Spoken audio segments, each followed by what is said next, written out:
Day in the life of a plumber or oil engineer. My name's Alan Hart, and today we've got a very special video today, and it's from a gas engineer or a plumber who works on oil. And this video today is an Oil AGA, and he's going to show us a little bit about an Oil AGA, also a little bit about the tanks for oil as well. So yeah, for me, this is a fascinating video. I don't cover oil. I don't know anything about oil at all. So please put some comments below. And thank you to Jules who sent this in. And if you've got any videos you want to send in, if you could send them in a landscape, I'll add them. I'll add my WhatsApp details below, and it'll be really interesting. The more of these videos we get, the better. Yeah, let's go and have a look at this. Morning everyone, something a bit different. This is an oil-fired AGA cooker from, you think about the early 1980s. So there's a bit of a better shot of it. So on the top here is 6-inch perforated sleeve burner. The base here, wicks, oil inlet, vapour lid. Set of shelves that sit on top of the base when it's going conventional flue.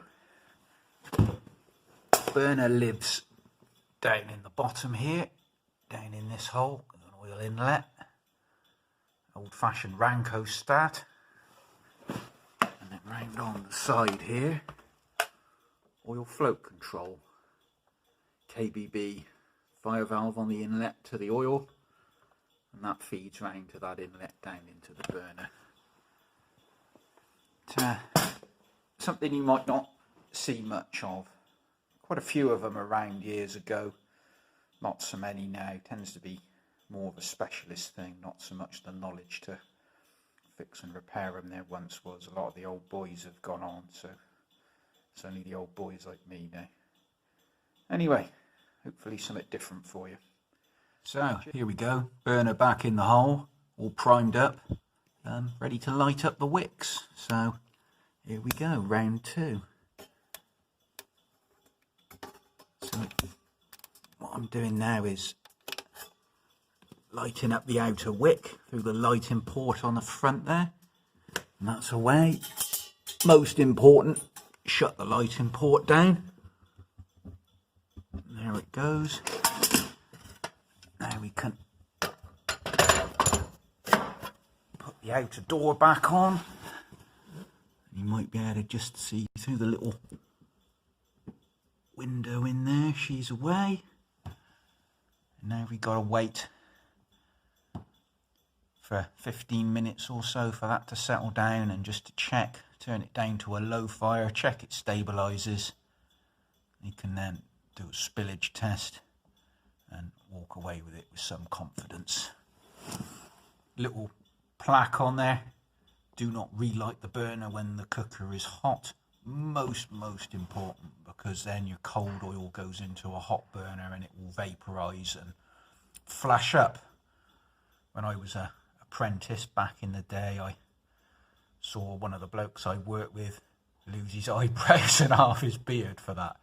So quite an impressive flame comes out the front, probably about 5 or 6 foot long. So yeah, it is something you really need to know about. So, you know, if you were keen on these things, go do a course. I mean, to be honest, there's not enough of them around really to warrant that these days. But something perhaps a bit interesting and different, for you. Bit of a view back of it. You tend to find them in big old houses. Anyway, take care. So this final little bit, that's burner down, just going down onto low fire, all glowing up nicely now. All that yellow flame disappeared. Done all my testing on high fire. Just cracked it down to low, and in through the window now, that's shells starting to glow up nice and red, and it's just starting to go vaporising properly, not on the wick anymore.